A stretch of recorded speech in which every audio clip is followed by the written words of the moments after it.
for a big dose of fear. तमाम देखने और सुनने वालों को अस्सलाम वालेकुम। इंसान इतनी जल्दी किसी बीमारी से नहीं मरता जितनी जल्दी वो खौफ और दहशत से मर जाता है। बाज़ औक़ात हमारे साथ पेश आने वाले वाक़यात का हकीकत से कोई ताल्लुक नहीं होता, वो सिर्फ हमारा वहम होते हैं, लेकिन हम उसको हकीकत तस्लीम कर बैठते हैं, जिसकी वजह से हमारे ऊपर खौफ और दहशत तारी हो जाती है। ऐसा ही कुछ इस शॉर्ट स्टोरी में है। आइए आज की शॉर्ट स्टोरी सुनते हैं।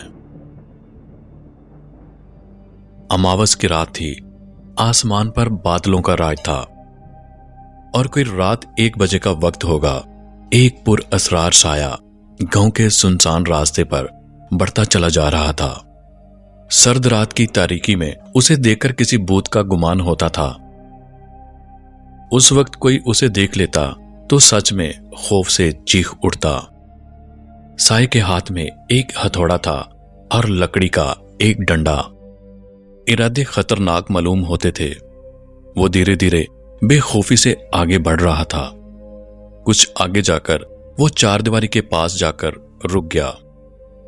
फिर देखते ही देखते वो बर्क रफ्तारी से उस चारदीवारी में कूद गया।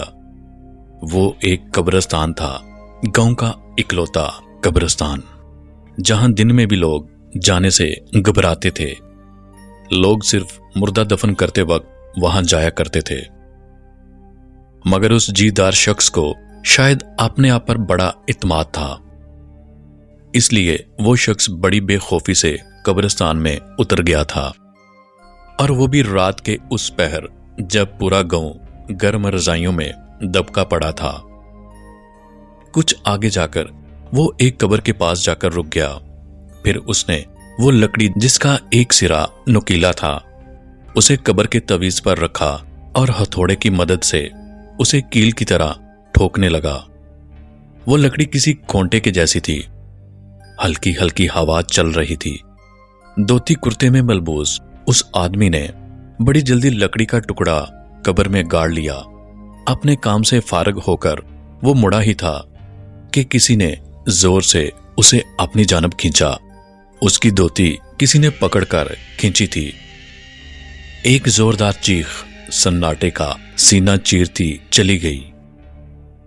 अगले दिन कब्रिस्तान से बस्ती वालों को दिलावर की लाश मिली। खास बात यह थी कि उसकी धोती का कोना उस लकड़ी में फंसा हुआ था। वो शर्त भी हार गया था और जिंदगी की बाजी भी।